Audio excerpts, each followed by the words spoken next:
Sarah stood in her cramped studio apartment, clutching the termination letter that had arrived by certified mail at 8:47 a.m. The official Metro General Hospital letterhead seemed to mock her from across the small kitchen table, black ink on pristine white paper, declaring that her employment had been terminated, effective immediately due to violations of hospital protocols and federal medication regulations. Her nursing license suspended pending a state board investigation that could take 6 months or longer.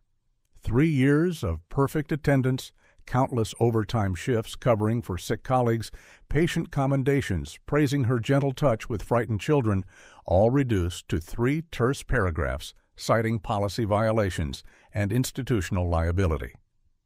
The apartment felt smaller than usual, the walls closing in as she read the letter for the dozenth time.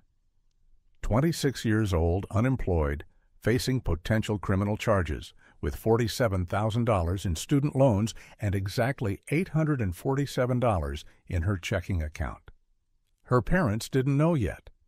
How could she tell them that their daughter, their investment in the American dream, as her mother always said, had thrown away everything to smuggle medicine to a child whose family couldn't afford insulin? The rhythmic thump of helicopter rotors grew louder outside her 4th-floor window, an unusual sound for this working-class neighborhood 15 minutes from downtown. Sarah pulled back the faded floral curtains her mother had sewn from discount fabric, expecting to see a news helicopter covering some local incident. Instead, she witnessed something impossible. Marine One, the presidential helicopter, descending toward the Metro General Hospital parking lot directly across the street. The massive aircraft settled onto the asphalt with military precision, its rotors whipping autumn leaves into small tornadoes. Secret Service agents in dark suits emerged first, speaking into earpieces and scanning the perimeter with practiced vigilance. Then the President of the United States stepped out, his familiar figure unmistakable even from 4 stories away. He was heading directly toward the pediatric ward, where, just 24 hours earlier, Sarah had risked everything to save 8-year-old Marcus Rivera. Her phone buzzed against the kitchen counter. Unknown number. Washington, D.C. area code. Miss Sarah Reyes, this is Janet Morrison from the White House. The President would like to speak with you. Are you available for a call in approximately 10 minutes? Sarah's legs gave out. She collapsed into the single kitchen chair her parents had bought at a yard sale when she'd moved into this place 3 years ago, straight out of nursing school. The woman on the phone was professional, calm, asking Sarah to verify her address and confirm her identity while explaining that the President had been following her story since it broke on the morning news. The President wants to meet with you personally, Janet Morrison continued. He's currently at Metro General Hospital, and he'd like you to join him there if you're willing. There will be media present, but you're under no obligation to speak to reporters. Are you comfortable with that arrangement? Sarah looked down at her rumpled pajamas, her uncombed hair, the termination letter still clutched in her trembling hand. 12 hours ago, she'd been watching late-night coverage of her own public humiliation on Channel 7. Now the President wanted to meet her. The cognitive dissonance was overwhelming. "Yes," she whispered, "I'll be there." The smell of Metro General at 6 a.m. had been Sarah's anchor for 3 years, the sharp tang of industrial antiseptic mixing with burnt coffee from the nurses' station that had been brewing since the night shift started, the subtle medicinal scent that clung to hospital corridors, the faint aroma of breakfast trays being prepared in the basement kitchen 4 floors below. It was the smell of purpose, of healing, of the place where she'd finally found her calling after years of uncertainty about her future.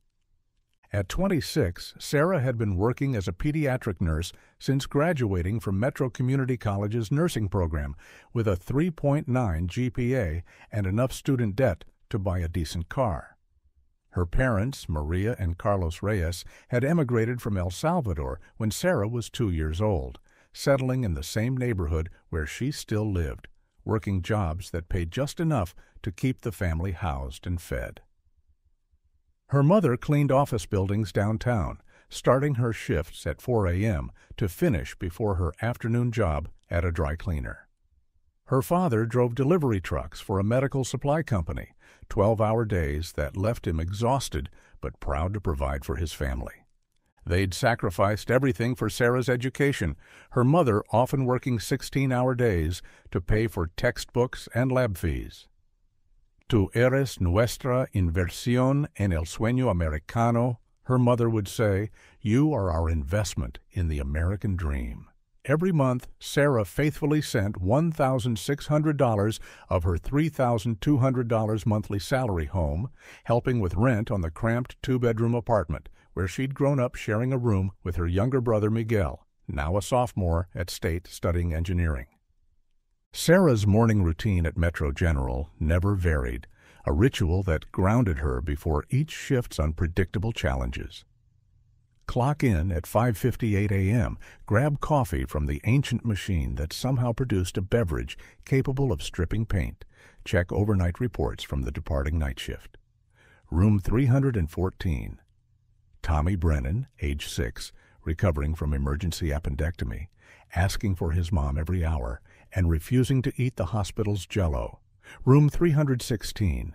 Emma Martinez, 11 years old, fighting acute lymphoblastic leukemia with a determination that humbled every adult who met her, collecting colorful stickers on her IV pole and somehow always finding reasons to smile. Room 318. David Kim, 7, admitted for severe asthma, whose parents spoke limited English and looked terrified every time a doctor entered the room. Room 322. Marcus Rivera, the newest admission, 8 years old with type 1 diabetes, whose family's insurance application had been denied and who was currently rationing insulin his mother had bought from a veterinary supply company online.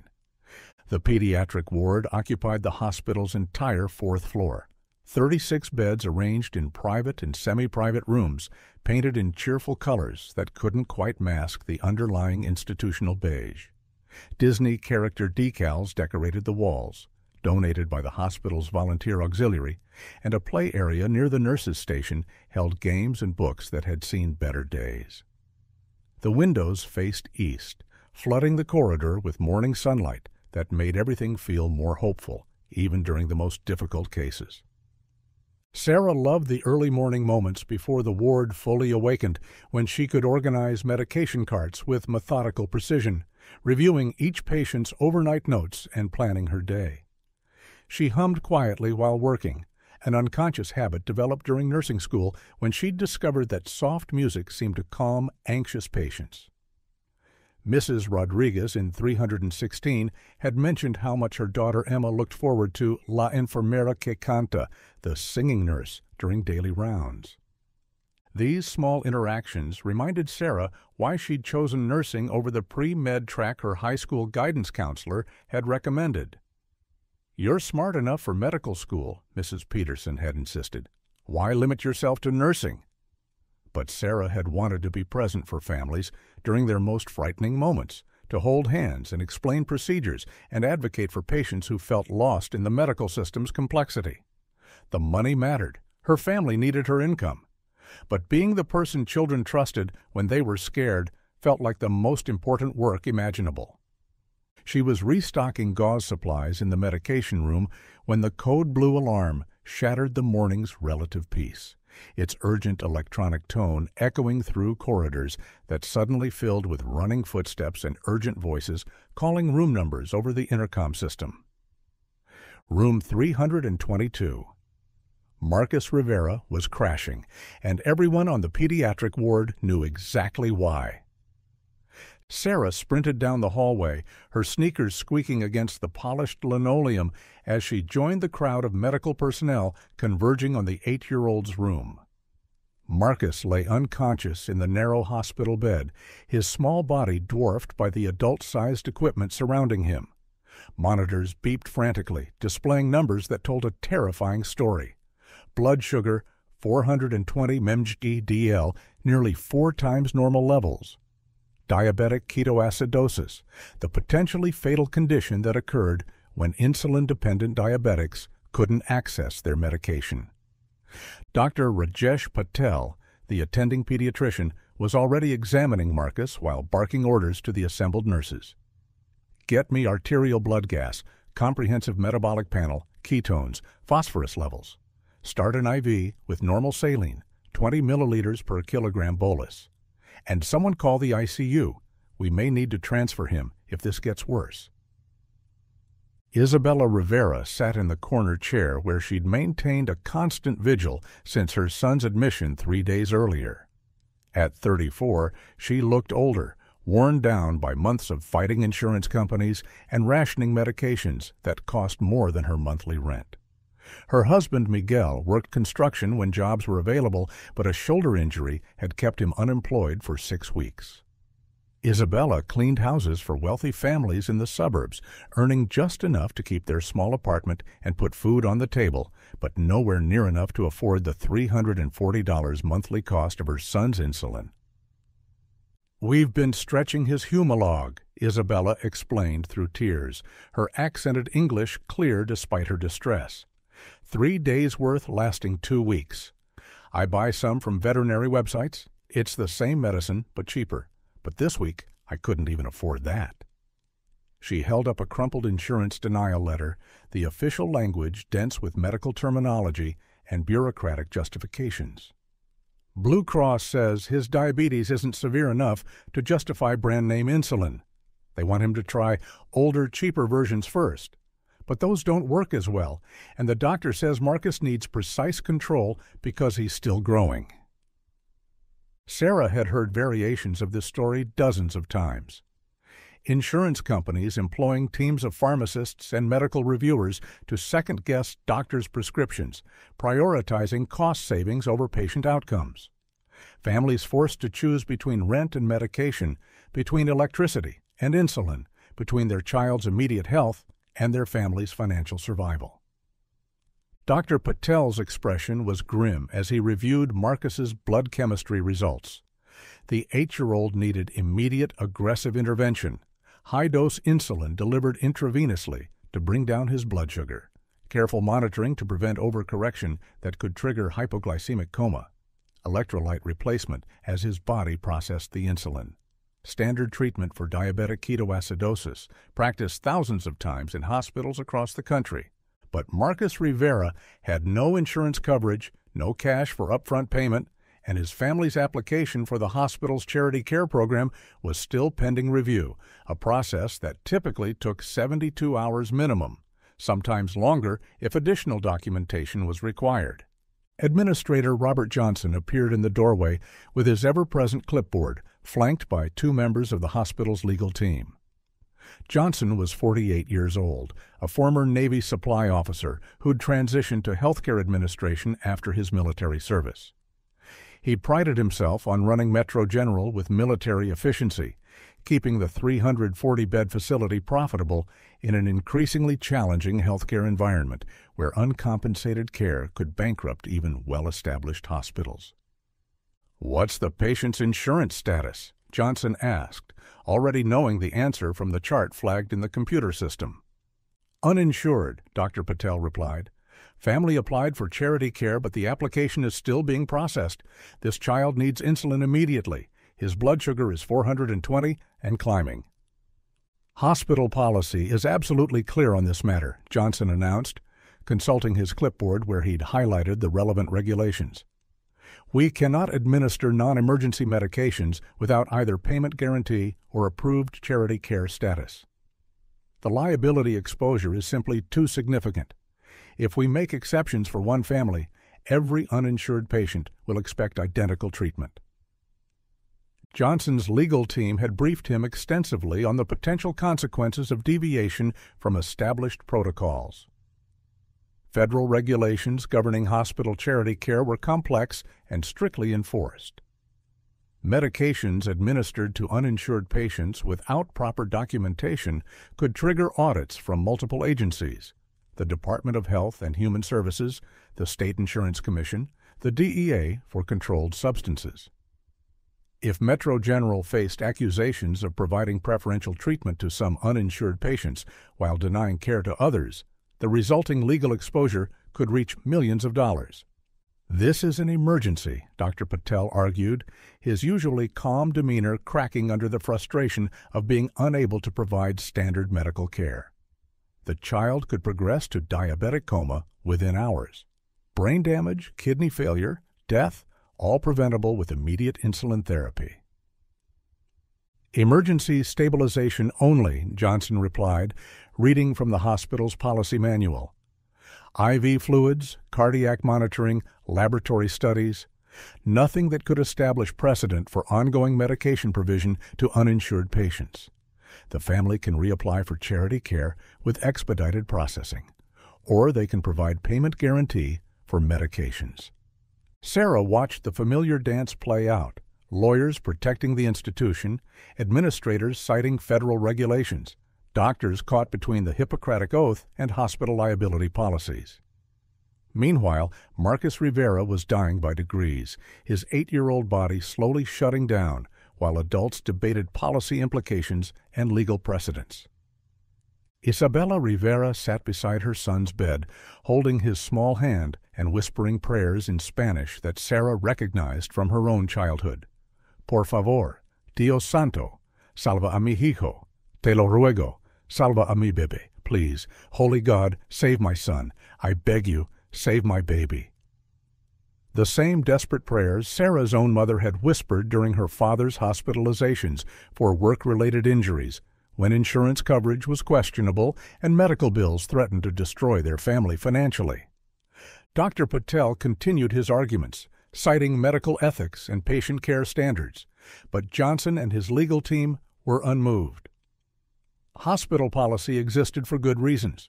Uncompensated care had bankrupted 3 hospitals in the metropolitan area within the past 5 years.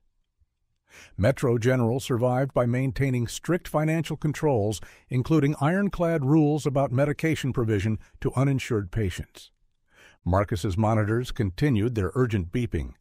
Blood sugar 435, heart rate climbing, breathing becoming more labored as his body struggled with the toxic byproducts of uncontrolled diabetes.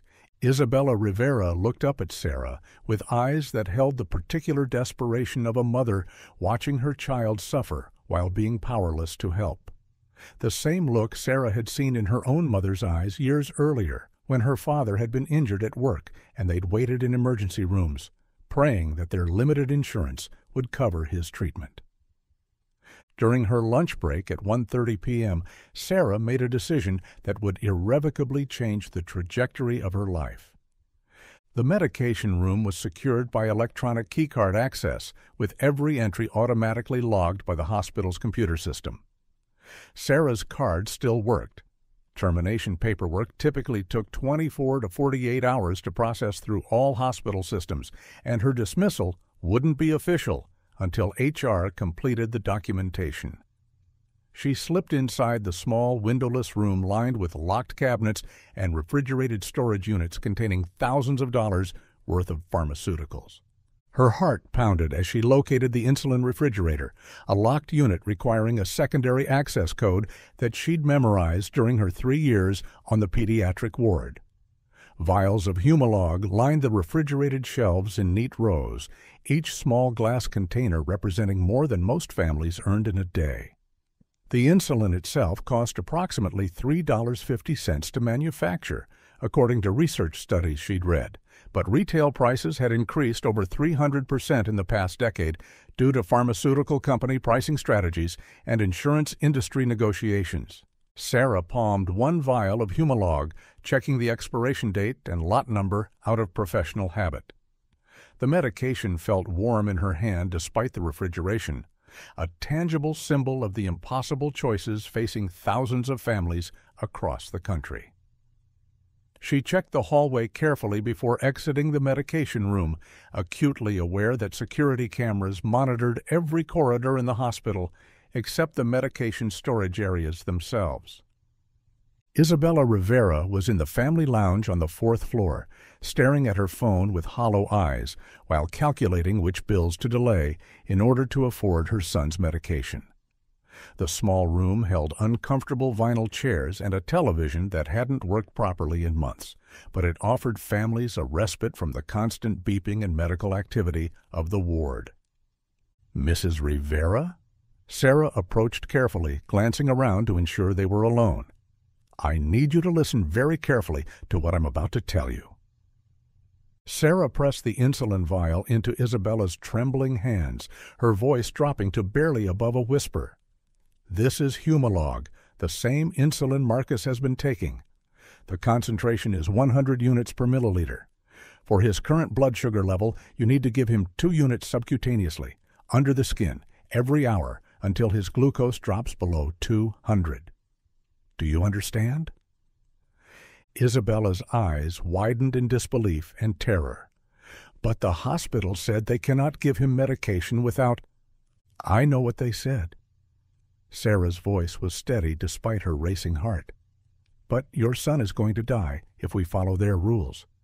Brain damage starts when blood sugar stays above 400 for extended periods. Marcus has been there for 6 hours already. Sarah retrieved an insulin pen from her pocket, standard equipment for diabetic patients, and demonstrated the injection technique on her own arm. Rotate injection sites, arms, legs, abdomen, never the same spot twice in a row. Watch for signs of low blood sugar, sweating, shakiness, confusion, rapid heartbeat. If any of those occur, give him orange juice or glucose tablets immediately and call for help. What if someone finds out? Isabella whispered. Don't tell anyone where you got the insulin. If they ask, say you had it at home, your husband's insulin from when he was briefly diabetic last year. Anything believable. Can you do this? Isabella nodded, clutching the vial like a lifeline. God bless you, she whispered in Spanish. May God protect you for saving my son. Sarah returned to her regular duties, maintaining her usual professional demeanor while internally counting minutes. Within 90 minutes, Marcus's blood sugar had dropped to 220. After 3 hours, it reached 180, still elevated, but no longer life-threatening. His breathing normalized. His color returned from the grayish pallor of diabetic ketoacidosis to healthy pink. Isabella wept silently as her son opened his eyes and asked for apple juice. Dr. Patel was amazed by the spontaneous improvement, though Sarah caught him studying her with obvious suspicion. Diabetic ketoacidosis didn't resolve spontaneously. Someone had administered insulin. But how? The family had no insurance, no money for medication, and the hospital had explicitly refused to provide treatment pending charity care approval. By 5:30 p.m., security had reviewed the surveillance footage from the day shift. By 6:15 p.m., Sarah was summoned to Administrator Johnson's office for an emergency meeting. The conference room adjacent to Administrator Johnson's office felt like a tribunal chamber. Sarah sat across a polished mahogany table from Johnson, Chief Legal Counsel Patricia Williams, Director of Nursing Margaret Foster, and her union representative, Dave Martinez, from the American Federation of State, County, and Municipal Employees. The evidence was laid out methodically. Timestamp records showing Sarah's keycard accessing the medication room at 1:47 p.m., security footage of her entering and leaving, pharmacy inventory logs indicating one missing vial of Humalog, and Marcus Rivera's miraculous recovery coinciding perfectly with her unauthorized access. Miss Reyes, Administrator Johnson began, his voice carrying the weight of institutional authority developed over 15 years in healthcare management. You understand that what you did constitutes multiple serious violations. Theft of hospital property valued at over $300, violation of federal drug control regulations, breach of established patient care protocols, and potentially endangering patient safety through unauthorized medication administration. Patricia Williams, the hospital's chief legal counsel, had prepared extensively for this meeting. A graduate of Georgetown Law School with 23 years of experience in healthcare law, she understood the complex regulatory environment governing hospital operations. Her briefing materials outlined the potential legal exposure Metro General faced if Sarah's actions established precedent for similar medication provision to uninsured patients. The federal regulations governing hospital charity care are extraordinarily complex, Williams explained, consulting a thick folder of legal precedents. The Emergency Medical Treatment and Labor Act requires us to provide emergency stabilization, but it specifically excludes ongoing medication provision except in life-threatening circumstances with proper documentation. If we allow nurses to unilaterally provide medications to uninsured patients, we could face massive liability claims when families of other patients demand identical treatment. The legal implications extended beyond immediate patient care. If Metro General was perceived as providing preferential treatment to some uninsured patients while denying care to others, discrimination lawsuits could follow. If the hospital couldn't demonstrate consistent application of charity care policies, federal audits could result in millions of dollars in penalties. If Sarah's actions were interpreted as establishing hospital precedent for unauthorized medication provision, every subsequent denial of care to uninsured patients could trigger wrongful death litigation. Furthermore, Williams continued, if Marcus Rivera had suffered an adverse reaction to improperly administered insulin, hypoglycemic shock, allergic reaction, infection from non-sterile injection technique, the hospital could face wrongful death liability despite having explicitly refused to provide the medication. We would be legally responsible for the consequences of unauthorized treatment provided by our employee. Dave Martinez, Sarah's union representative, attempted to argue extenuating circumstances. Sarah had 3 years of exemplary service, perfect attendance, consistent patient commendations, praising her clinical skills and compassionate care. She had acted to save a child's life when hospital policies prevented appropriate medical intervention. Surely the institution could consider progressive discipline rather than immediate termination. But Johnson and his legal team were inflexible. Healthcare institutions operated in an environment of strict regulatory compliance, where individual judgment, however well-intentioned, posed unacceptable institutional risk. Employees who circumvented established protocols, regardless of their motivation, created precedents that could expose the hospital to catastrophic legal and financial consequences. The decision is unanimous and final, Johnson announced. Immediate termination, effective at the conclusion of this meeting. Ms. Reyes will surrender her hospital identification, keycard access, and any hospital property in her possession. Her nursing license suspension will be reported to the state board within 24 hours as required by law. The hospital will not press criminal charges for theft of pharmaceutical property, provided she agrees not to discuss this matter publicly or disparage the institution. Margaret Foster, the director of nursing who had hired Sarah 3 years earlier, spoke for the first time during the meeting. Sarah, I want you to know that this decision brings me no satisfaction. You're an excellent nurse, and I understand why you felt compelled to help that child, but we cannot allow individual employees to override hospital policies, no matter how good their intentions. Sarah cleaned out her locker in the nurses' break room while her former colleagues watched in uncomfortable silence. 3 years of memories fit into a single cardboard box. Thank you cards from grateful families, photographs from the pediatric ward's holiday parties, a stethoscope her parents had saved for months to buy as a graduation gift, continuing education certificates from workshops she'd attended on her own time to improve her skills. The drive home through afternoon traffic felt surreal. 24 hours earlier, she'd been planning her weekend schedule, looking forward to visiting her parents for Sunday dinner, considering enrollment in a graduate program to become a nurse practitioner. Now she was unemployed, facing potential criminal charges, with $47,000 in student loans and no immediate prospects for employment in her chosen profession. By 6 a.m. the following morning, Sarah Reyes was national news.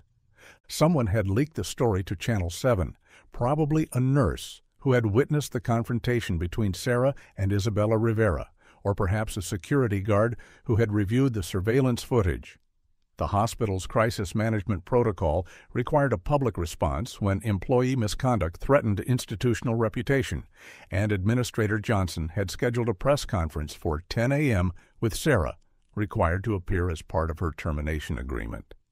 Sarah stood beside Johnson on the hospital's front steps, facing a crowd of reporters and television cameras while he read from remarks carefully prepared by the legal team. She wore her only professional suit, navy blue, purchased from a discount retailer for nursing school job interviews, and tried to maintain composure while Johnson systematically dismantled her reputation. Metro General Hospital maintains the highest standards of patient care and regulatory compliance, Johnson declared, his voice carrying the authority of institutional leadership. While we understand that Ms. Reyes believed she was helping a patient, healthcare workers who circumvent established protocols put all patients at risk. Medications must be prescribed by qualified physicians and administered according to strict safety guidelines designed to prevent adverse reactions and ensure appropriate dosing. The hospital's position had been crafted to minimize legal exposure while appearing sympathetic to Sarah's motivation.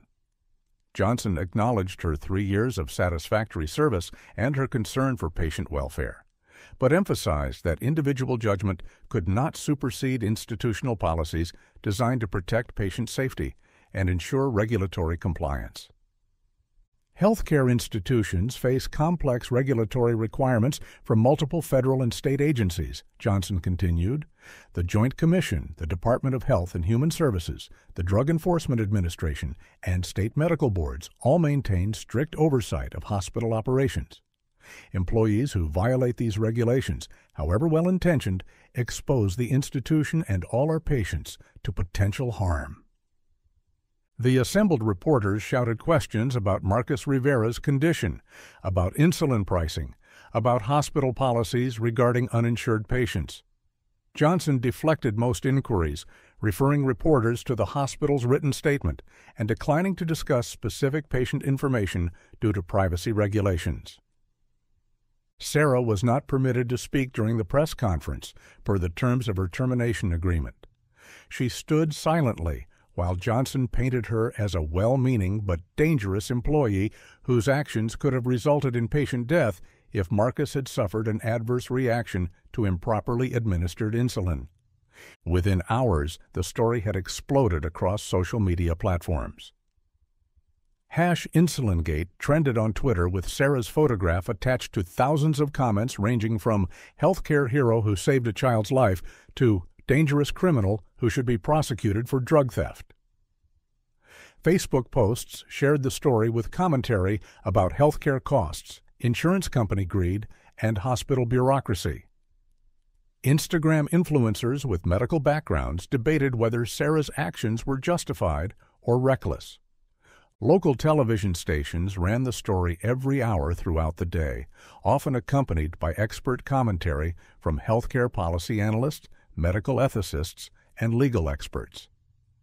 Fox News interviewed pharmaceutical industry representatives who explained the complex regulatory environment governing medication pricing and hospital charity care.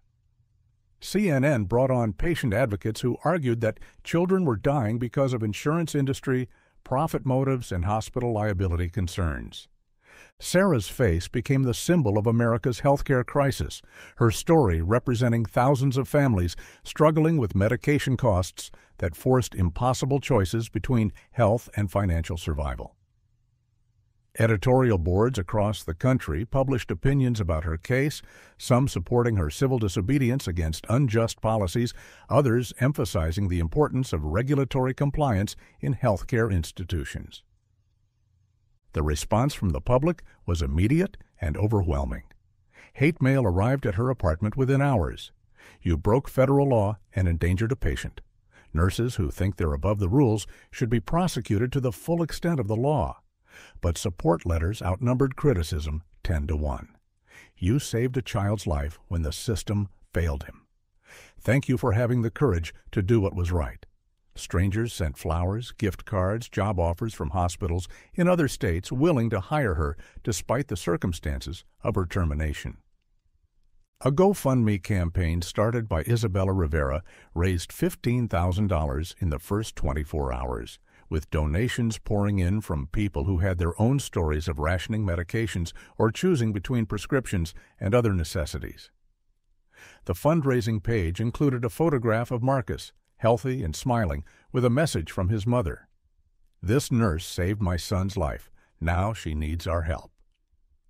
Sarah spent that first night on her parents' living room couch, watching late-night news coverage of her public humiliation while her mother wept over the potential loss of their family's health insurance. Sarah had been their primary breadwinner, the family's pathway to financial stability, and the fulfillment of their immigration dreams.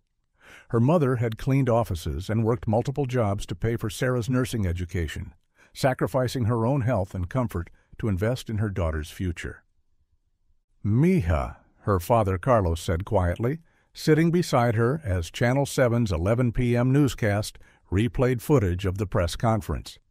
"Sometimes doing the right thing means suffering for it. But you saved that little boy. That matters more than all their rules and policies." The call came at exactly 9:47 a.m., 24 hours after Sarah's termination became effective. "Miss Reyes, this is Janet Morrison, Deputy Chief of Staff at the White House. President Martinez would like to speak with you. Are you available for a call in approximately 15 minutes? We'll have someone from the Secret Service verify your identity and location before connecting you directly to the Oval Office." Sarah assumed it was an elaborate prank call. Presidents didn't contact unemployed nurses, regardless of media attention. But Janet Morrison provided verification codes and official government phone numbers explaining that President Martinez had been following Sarah's story since it broke on the morning news cycle. "The president has a personal interest in healthcare accessibility issues," Morrison explained.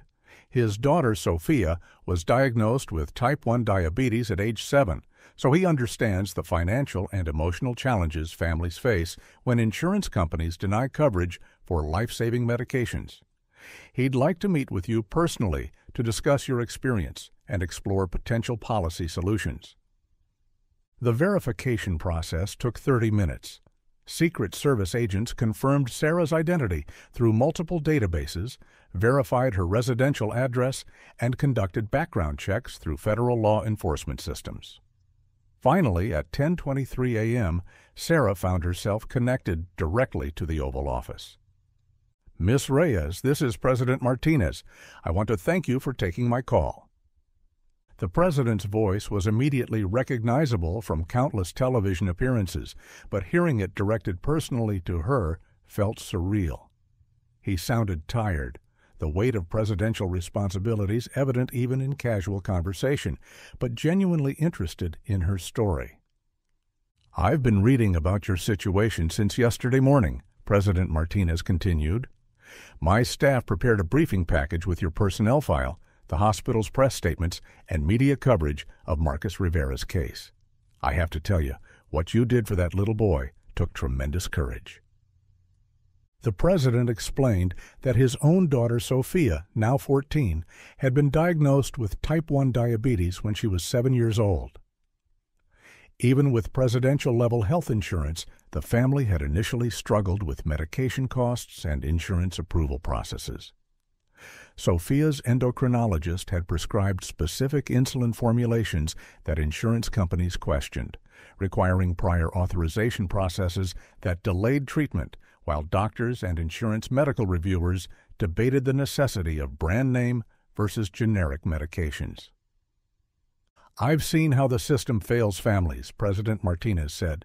"Insurance companies employing teams of pharmacists to second-guess doctors' prescriptions, pharmaceutical companies raising prices 300% over a decade for medications that cost pennies to manufacture, hospitals caught between providing patient care and avoiding bankruptcy from uncompensated treatment. Your case represents everything that's broken about American health care." Marine One was already en route from Andrews Air Force Base, the president explained. He wanted to meet Marcus Rivera personally, to understand how the healthcare system was failing children like his own daughter. More importantly, he wanted to offer Sarah something unprecedented, a chance to transform her personal sacrifice into systemic change. "I'm creating a federal task force on healthcare accessibility," President Martinez announced. We need someone who understands the problem from the ground level, someone who's willing to fight for patients even when it costs them personally. I'd like you to consider serving as the task force's lead nursing consultant. The scene at Metro General Hospital was unlike anything in the institution's 87-year history. Secret Service agents had secured the entire perimeter by 11:30 a.m., with counter-sniper teams positioned on adjacent buildings and bomb-detecting dogs sweeping every corridor. Local police established crowd control barriers as news crews gathered behind yellow tape, their satellite trucks lining the street for 3 blocks in every direction. Marine One touched down in the hospital's parking lot at exactly 12:15 p.m., its rotors whipping autumn leaves into small tornadoes while crowds of hospital employees watched from upper-floor windows. President Martinez emerged from the aircraft surrounded by his security detail, accompanied by Health and Human Services Secretary Dr. Patricia Williams and White House Chief of Staff Michael Rodriguez. Sarah arrived by taxi, having no car of her own and unwilling to ask her parents to drive her to meet the president while still processing the surreal nature of the situation.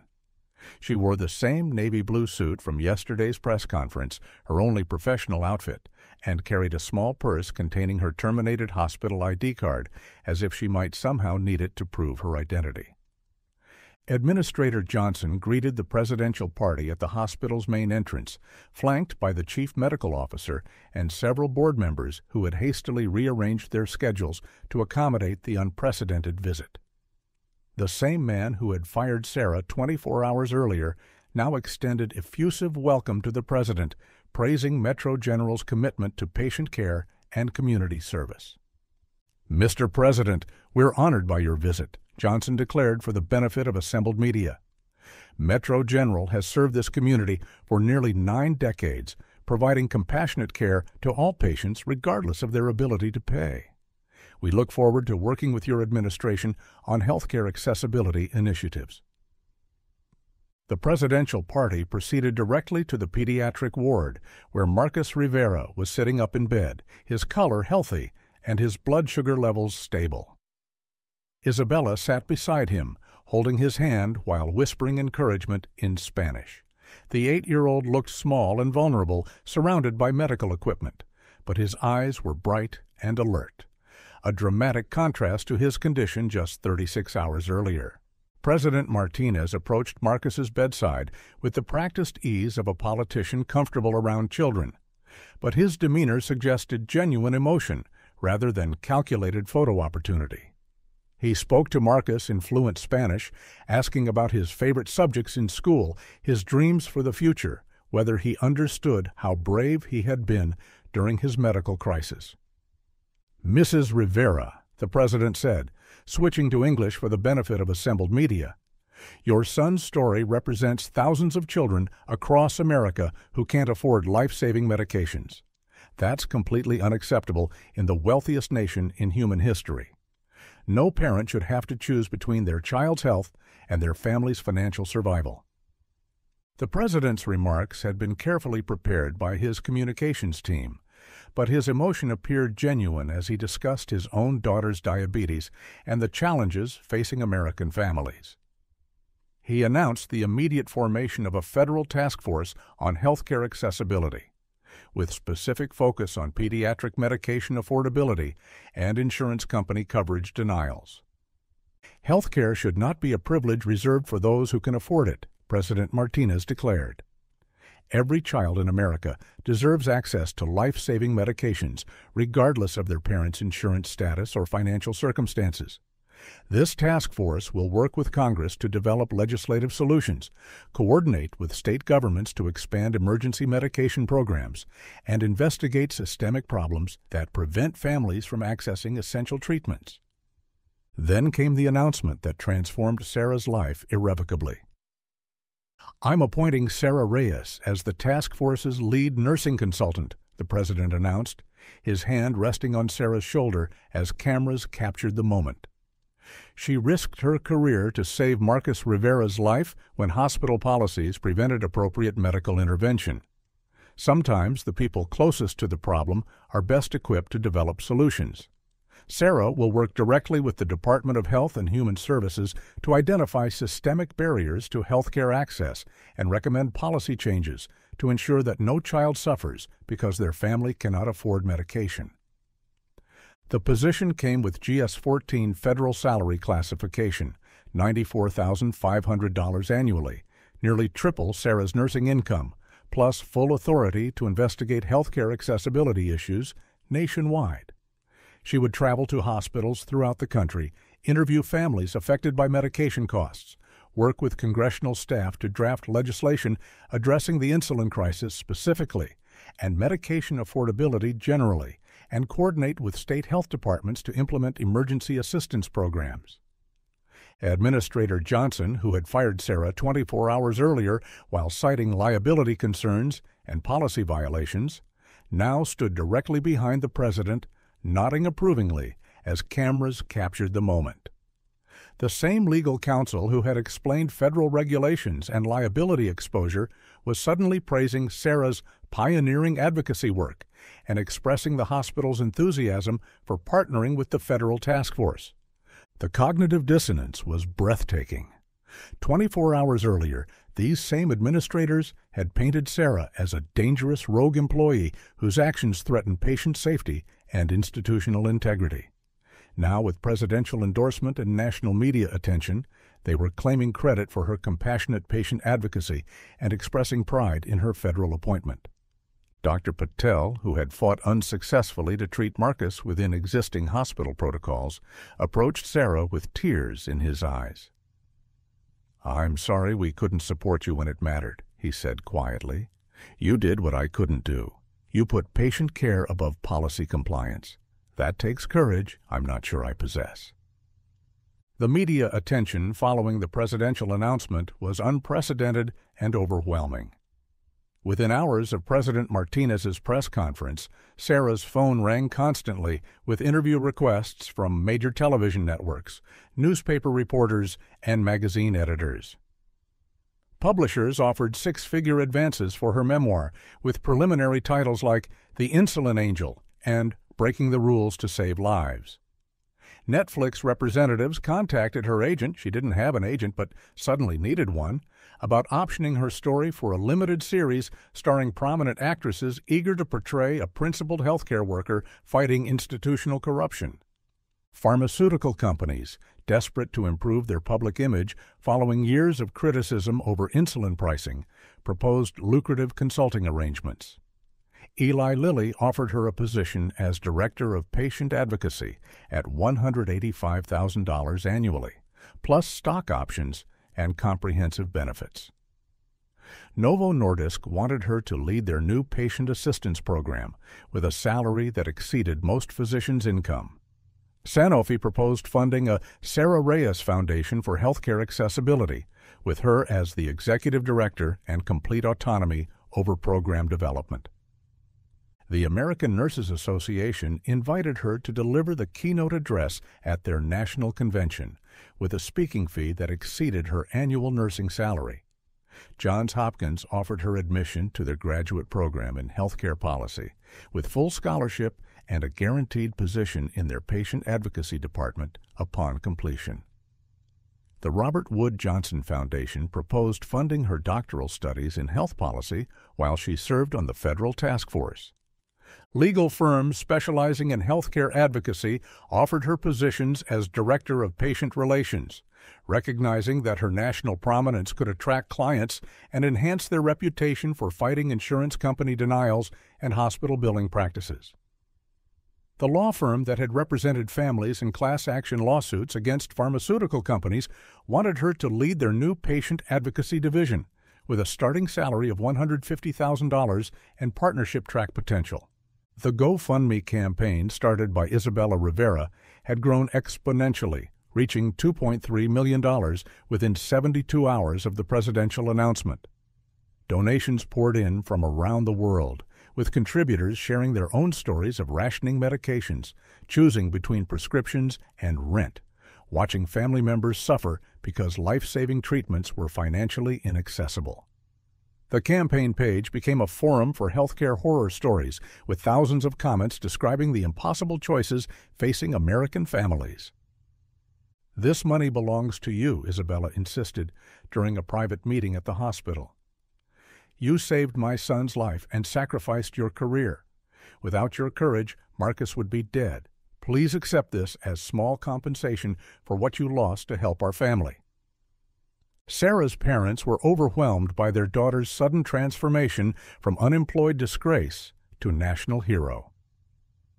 Maria Reyes, who had cleaned office buildings for 23 years to pay for Sarah's education, couldn't comprehend how her daughter was now speaking with presidents and appearing on national television. Carlos, whose construction work had left him with chronic back pain and limited English, watched the news coverage with tears streaming down his weathered face. "Tu eres nuestra bendición," he whispered to Sarah. "You are our blessing. God used you to save that little boy, and now he's using that boy to save you." Miguel, Sarah's younger brother, called from college where his engineering classmates had recognized his sister from news coverage. "Everyone's talking about you," he said excitedly. "My professor used your case in ethics class to discuss civil disobedience and professional responsibility. You're famous, Hermana, and you did the right thing." But the attention wasn't universally positive. Conservative commentators criticized Sarah for undermining hospital authority and violating federal regulations, arguing that individual judgment couldn't supersede institutional policies designed to protect patient safety. Medical professionals debated whether her actions set dangerous precedent for healthcare workers who disagreed with administrative decisions. "Nurses cannot be permitted to override physician orders and hospital protocols based on personal opinion," wrote Dr. Margaret Thompson in the New England Journal of Medicine. "Healthcare institutions maintain strict medication controls for patient safety reasons. If employees can unilaterally decide which policies to follow, the entire regulatory framework protecting patients could collapse." Anonymous threatening messages appeared in Sarah's email and social media accounts. "You're a criminal who stole hospital property and endangered a patient. People like you shouldn't be trusted with medications. Your 15 minutes of fame won't last. Eventually, people will realize you're just a lawbreaker who got lucky." But supportive messages outnumbered criticism by overwhelming margins. Nurses from across the country shared their own stories of fighting administrative policies that prevented appropriate patient care. Families described similar situations where insurance denials or medication costs had forced impossible healthcare decisions. "Thank you for having the courage to do what's right," wrote a mother from Ohio whose diabetic daughter had rationed insulin until hospitalization became necessary. "You saved Marcus, but you also gave hope to thousands of families facing similar situations."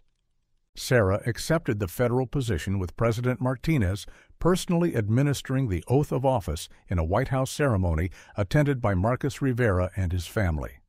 But her first official act surprised everyone, including the president's staff, who had expected her to focus on policy development and congressional testimony.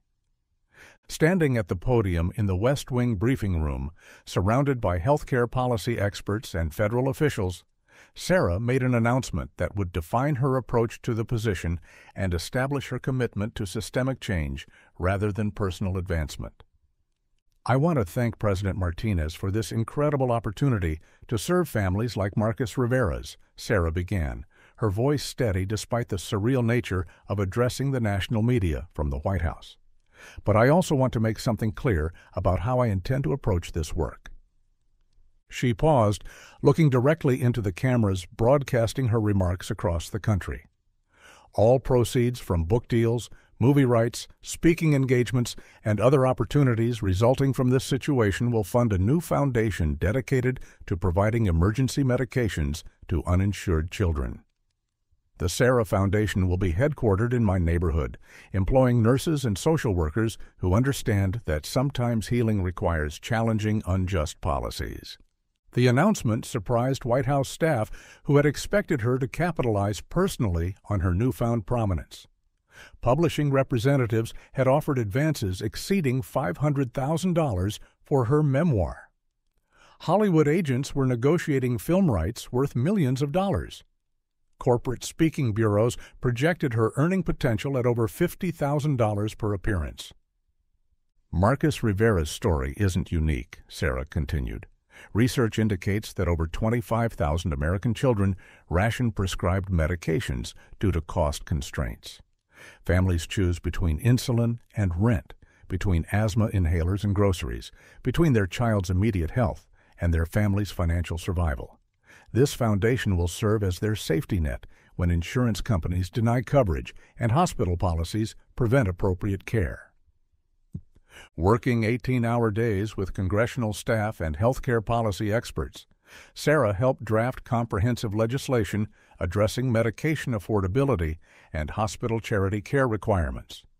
The bill, formally titled the Pediatric Medication Access Act, but universally known as Marcus's Law, required hospitals to maintain emergency medication funds for uninsured children, with federal reimbursement provisions that eliminated the liability concerns preventing institutions from providing appropriate care.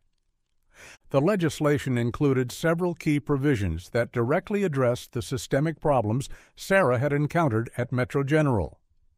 Hospitals would be required to maintain 72-hour emergency medication supplies for common pediatric conditions, funded through federal grants and administered through streamlined approval processes.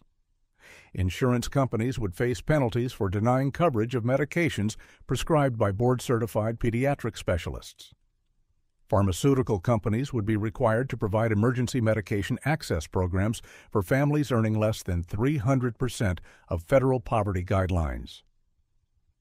Pharmaceutical industry representatives initially opposed the legislation, arguing that price controls and emergency access requirements would reduce research and development funding for new medications.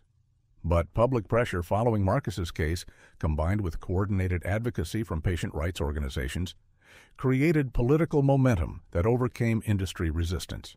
Senator Elizabeth Warren championed the bill in the Senate, while Representative Alexandria Ocasio-Cortez led House efforts to expand the legislation's scope beyond pediatric medications to include adult emergency access provisions. Bipartisan support emerged from lawmakers who had their own stories of family members struggling with medication costs or insurance denials. The foundation's headquarters opened in a renovated storefront, just 6 blocks from Metro General Hospital, in the same neighborhood where Sarah had grown up and where her parents still lived. The building had previously housed a check-cashing business that charged exorbitant fees to families who couldn't afford traditional banking services. A fitting metaphor for the foundation's mission to provide essential services when conventional systems failed vulnerable populations. The foundation's staff of 16 included 12 nurses, all with their own stories of choosing patient advocacy over institutional compliance.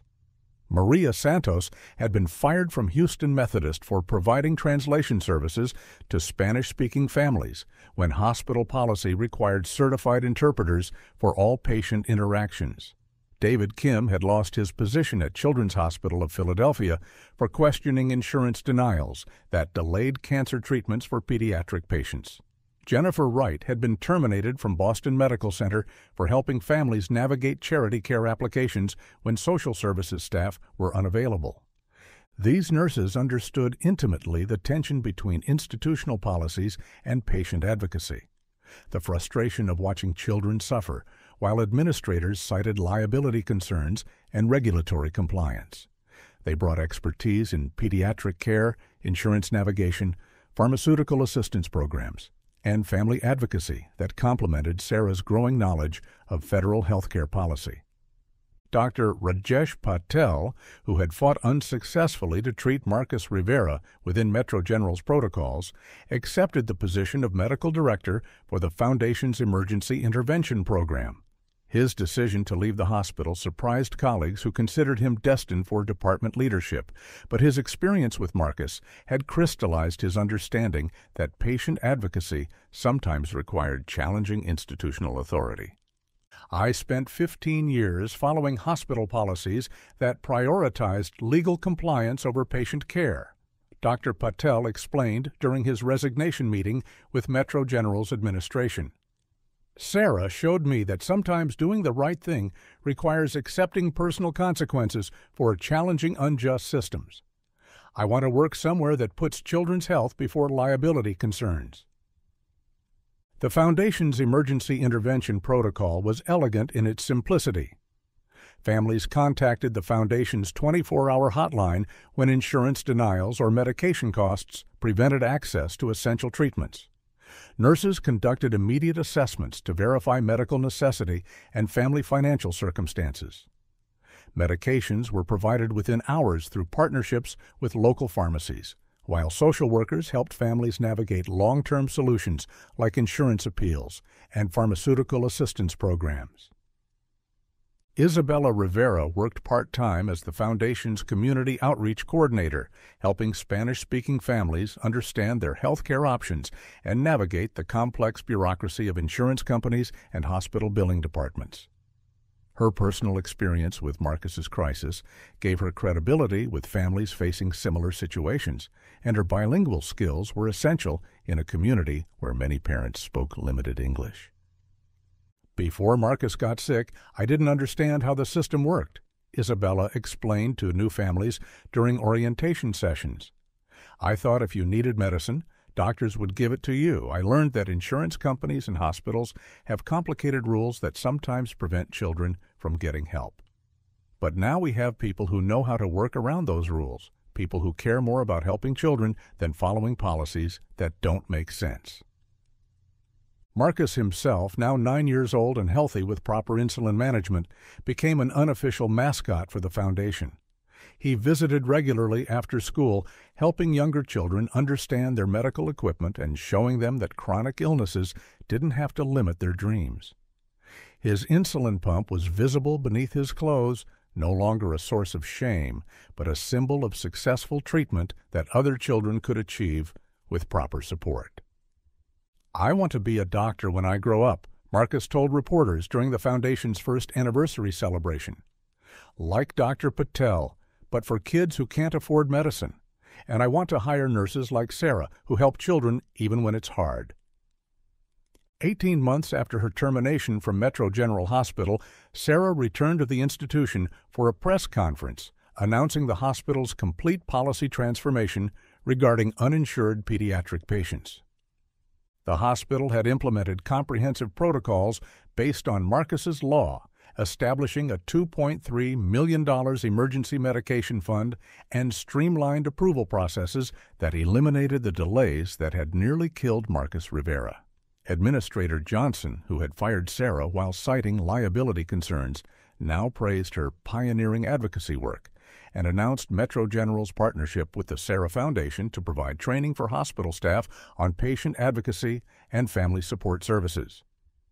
Miss Reyes, Dr. Reyes, Johnson corrected himself, referring to the honorary doctorate in healthcare policy she had received from Georgetown University, has transformed our understanding of the hospital's responsibility to serve all children in our community. Her courage in challenging our former policies led to systematic changes that ensure no child will face Marcus Rivera's situation again. The cognitive dissonance was remarkable but unsurprising. Hospital administrators were practical people who adapted quickly to changing political and legal environments. When Sarah's actions had threatened institutional liability, they had fired her without hesitation. When her work led to federal legislation that provided reimbursement for emergency medication provision, they embraced her as a visionary leader whose early advocacy had positioned Metro General ahead of regulatory requirements. Dr. Patel, now dividing his time between the Foundation and a reduced clinical schedule at Metro General, addressed the assembled media with obvious satisfaction. 2 years ago, this hospital's policies prevented me from providing life-saving treatment to a diabetic child whose family couldn't afford insulin. Today, we have protocols ensuring that every child receives necessary medications regardless of insurance status. That transformation represents Sarah's legacy, proof that principled advocacy can overcome institutional resistance to change. The pediatric ward where Sarah had worked looked exactly the same. Familiar smells of antiseptic and coffee, soft hum of monitoring equipment, squeaking of sneakers on polished floors. But everything had changed in ways both visible and invisible. Room 322, where Marcus had nearly died while administrators debated policy compliance, now displayed a plaque. In memory of children who suffered while waiting for healthcare systems to prioritize compassion over compliance. Sarah's former nursing colleagues greeted her with warmth and respect that contrasted sharply with their earlier avoidance. The union representative who had failed to save her job now helped other healthcare workers facing similar situations, using Sarah's case as precedent for patient advocacy protections. The legal counsel who had cited liability concerns now worked with the foundation to expand emergency medication access to adult patients facing similar crises. Margaret Foster, the director of nursing who had hired Sarah and reluctantly participated in her termination, approached her with tears in her eyes. "I want you to know that firing you was the most difficult decision I've made in 37 years of nursing leadership," she said quietly. "You forced us to confront the contradiction between our mission to heal and our policies that prevented healing. I'm sorry it took us so long to understand what you knew immediately." The Sarah Foundation had grown to serve 28 states within its first 2 years, providing emergency medications to over 8,000 children and developing regional partnerships with hospitals, pharmacies, and patient advocacy organizations. Federal legislation modeled on Marcus's law had passed with overwhelming bipartisan support, creating sustainable funding mechanisms for hospital emergency medication programs while establishing patient advocacy protections for healthcare workers who challenged policies preventing appropriate care. Sarah's personal transformation was equally dramatic but more complex than the public narrative suggested. The federal salary had eliminated her student loan debt and allowed her parents to reduce their exhausting work schedules. Maria Reyes had retired from cleaning office buildings and enrolled in English language classes at the community college, fulfilling a decades-old dream of improving her education. Carlos had started a small handyman business with help from Small Business Administration loans, finally working for himself after 25 years of construction labor that had destroyed his back and shoulders. Miguel had graduated with his engineering degree and accepted a position with a renewable energy company. His education funded partly by Sarah's increased earning capacity and partly by scholarships targeted at first-generation college students. The family had moved to a larger apartment in a safer neighborhood, trading the cramped 2-bedroom unit where Sarah and Miguel had shared a room for a 3-bedroom place with air conditioning and a small balcony where Maria could grow herbs and vegetables. But the most meaningful change was Marcus Rivera himself. Now 10 years old and in 5th grade, Marcus had become a confident, articulate advocate for other children with chronic illnesses. His diabetes was well controlled with proper insulin access, and his academic performance had improved dramatically since his health stabilized. He participated in the Foundation's peer support programs, helping newly diagnosed diabetic children understand their condition and showing them that medical equipment didn't have to limit their activities or dreams. "Marcus is our best spokesperson," Sarah told reporters during the Foundation's 2nd anniversary celebration. "When families see a healthy, happy child who was once in crisis, they understand that proper medical care can transform lives. When legislators meet him, they can't dismiss healthcare accessibility as abstract policy. They see exactly who benefits from our work." Isabella Rivera had completed her GED with Foundation support and enrolled in community college nursing classes, inspired by Sarah's example and determined to help other families navigate healthcare crises. Her part-time position at the Foundation had expanded to full-time family advocacy coordinator, and she was planning to transfer to a 4-year university to complete her nursing degree. "Sarah saved my son's life, but she also showed me that one person can make a difference," Isabella explained to local news reporters. "Now I want to help other mothers who feel helpless when their children need medicine they can't afford. If I can prevent one family from experiencing what we went through, this work will be worthwhile." The foundation's success had attracted national attention from healthcare policy experts, patient advocacy organizations, and political leaders seeking models for systematic healthcare reform. Senator Bernie Sanders had proposed legislation creating similar foundations in every state, funded through pharmaceutical industry settlements, and administered through partnerships between federal agencies and local healthcare institutions. Representative Katie Porter had invited Sarah to testify before the House Committee on Energy and Commerce about medication pricing transparency, where her combination of clinical experience and policy expertise provided compelling evidence for regulatory reforms. The Congressional Budget Office had cited the Foundation's intervention protocols as cost-effective alternatives to emergency department visits that resulted when families delayed medical care due to affordability concerns. 5 years after her termination, Sarah stood in the same Metro General Hospital conference room where Administrator Johnson had fired her for violating federal regulations and hospital policies. But this time, she was leading a meeting of the National Healthcare Accessibility Task Force, bringing together hospital administrators, insurance company representatives, pharmaceutical executives, and patient advocates to discuss expanding emergency medication access programs nationwide. The irony was not lost on anyone present. Johnson, still the hospital's administrator but now nearing retirement, had become one of the Foundation's strongest supporters and a vocal advocate for policy reforms that prioritized patient care over liability concerns. The legal counsel who had cited regulatory compliance issues now helped other hospitals implement similar programs without triggering federal audits or discrimination lawsuits. 5 years ago, this institution fired Sarah Reyes for providing life-saving medication to an uninsured child, Johnson acknowledged during his opening remarks to the assembled healthcare leaders. We believed we were protecting the hospital from legal and financial exposure. Instead, we nearly cost a child his life and definitely cost ourselves the opportunity to lead positive change in healthcare accessibility. The meeting's agenda focused on scaling successful intervention models to address the 50,000 American children who rationed prescribed medications annually due to cost constraints. Foundation data indicated that emergency medication provision prevented an average of $47,000 in emergency department costs per intervention, making the programs financially sustainable even without considering the humanitarian benefits.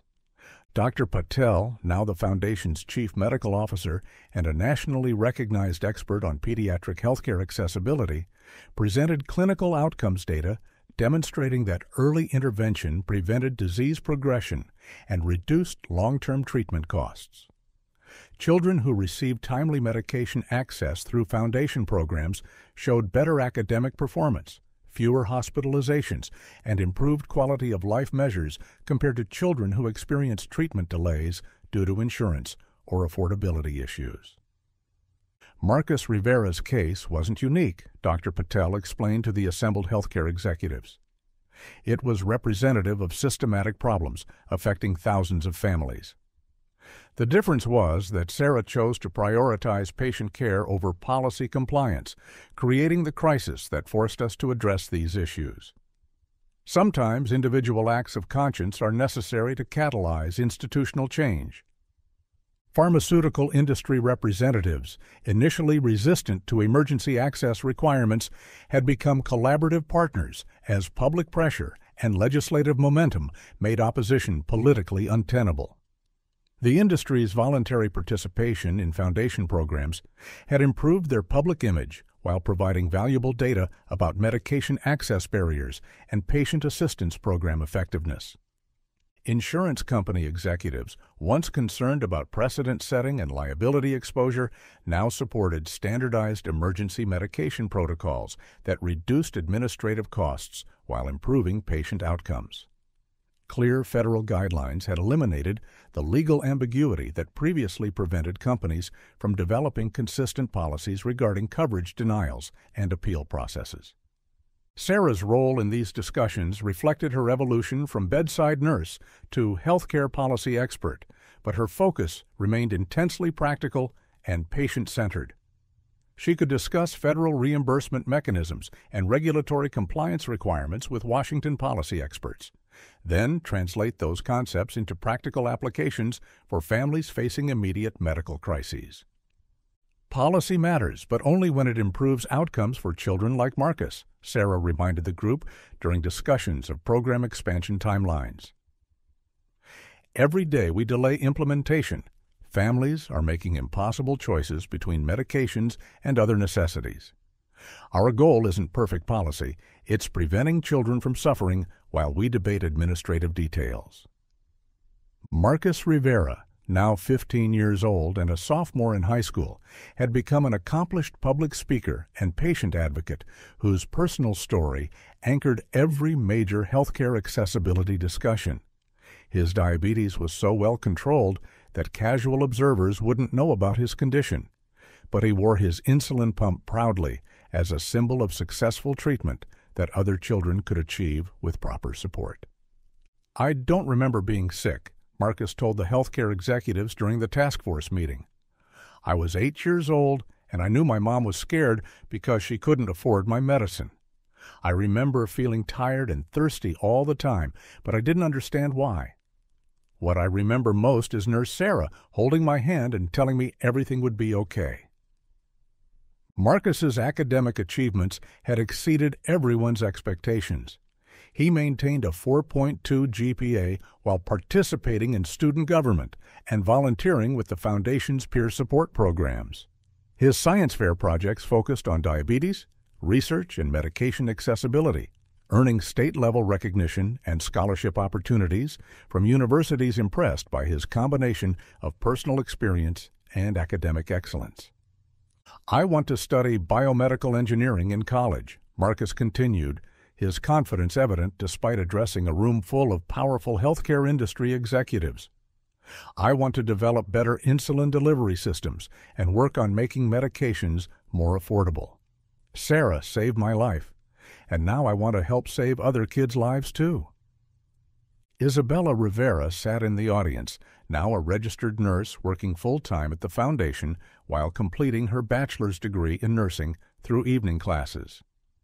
Her transformation from desperate mother to healthcare professional represented the ripple effects of Sarah's initial decision to prioritize patient care over policy compliance. "My son is alive because one nurse decided that rules shouldn't prevent children from getting medicine they need," Isabella told the group. "But he's thriving because the system changed to prevent other families from facing the same crisis. That's what real healthcare reform looks like. Not just helping individual patients, but changing policies so the help isn't needed." The Foundation had documented over 12,000 successful interventions across 34 states, preventing an estimated $575 million in emergency department costs, while dramatically improving health outcomes for children with chronic conditions. The program's success had attracted international attention, with healthcare systems in Canada, the United Kingdom, and Australia studying the Foundation's protocols for potential adaptation to their own accessibility challenges. Sarah's work had evolved beyond emergency intervention to comprehensive healthcare policy reform. She testified regularly before congressional committees, consulted with state health departments on Medicaid expansion programs, and collaborated with international healthcare organizations on medication accessibility initiatives. The honorary doctorates from Georgetown, Johns Hopkins, and Harvard reflected academic recognition of her practical expertise in translating clinical experience into effective policy solutions. But the most meaningful measure of success remained individual stories like Marcus Rivera's, children who were healthy, thriving, and pursuing their dreams because one nurse had chosen to break an unjust rule. 10 years after her termination, Sarah Reyes stood before the American Nurses Association's National Convention to deliver the keynote address commemorating the 10th anniversary of Marcus's Law. The audience of 15,000 nurses represented every state and nursing specialty, united by their shared commitment to patient advocacy and their profession's evolving role in healthcare reform. A decade ago, I was fired from this hospital for giving insulin to a diabetic child whose family couldn't afford his medication, Sarah began, her voice carrying clearly through the convention center's main auditorium. The administrators who fired me said I had violated hospital policies and federal regulations. They were correct. I had broken their rules. But Marcus Rivera is alive today because sometimes breaking unjust rules is the right thing to do. The standing ovation lasted over 3 minutes, with nurses throughout the auditorium sharing their own stories of choosing patient advocacy over institutional compliance. Many had faced similar situations: families unable to afford medications, hospital policies preventing appropriate care, administrative pressure to prioritize legal compliance over patient outcomes. "But I'm not here to encourage you to break rules," Sarah continued.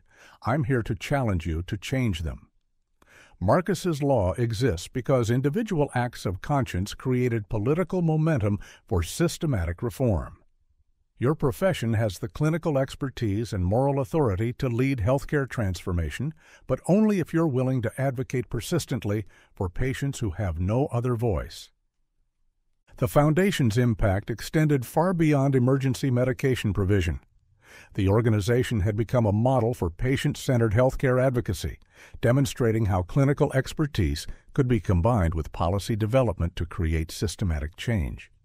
Nursing schools throughout the country now included the Foundation's work in their curricula, teaching students about professional advocacy and the ethical obligations of healthcare workers to challenge policies that prevented appropriate patient care. Sarah's personal journey from unemployed nurse to national healthcare leader had become a case study in multiple academic disciplines: nursing ethics, healthcare policy, public administration, and social justice advocacy. But she remained grounded in the clinical experience that had shaped her understanding of healthcare's human impact. "Marcus Rivera is here with us today," Sarah announced, gesturing toward the audience where Marcus sat with Isabella and other Foundation staff. "He's 20 years old now, a junior at State University studying biomedical engineering, and he wants to develop better treatment systems for children with chronic illnesses. He's here because one night I decided that a child's life mattered more than hospital policies. But he's thriving because thousands of nurses like you have supported systematic changes that ensure other children won't face the same crisis." Marcus stood to acknowledge the applause, his insulin pump visible beneath his conference T-shirt. At 20, he was tall and confident, his academic achievements reflecting the health stability that proper medical care had provided throughout his adolescence. His presence at the nursing convention represented the tangible outcome of policy advocacy. Not abstract healthcare statistics, but a young man pursuing his dreams because one nurse had chosen courage over compliance. The Sarah Foundation had evolved into a comprehensive healthcare advocacy organization with 847 employees across 42 states. But its core mission remained unchanged: ensuring that no child suffered or died because their family couldn't afford life-saving medications. The Foundation's success had created sustainable funding mechanisms, federal legislative protections, and institutional partnerships that would continue the work long after Sarah's direct involvement ended. "I want you to remember Marcus when you encounter policies that prevent appropriate patient care," Sarah concluded.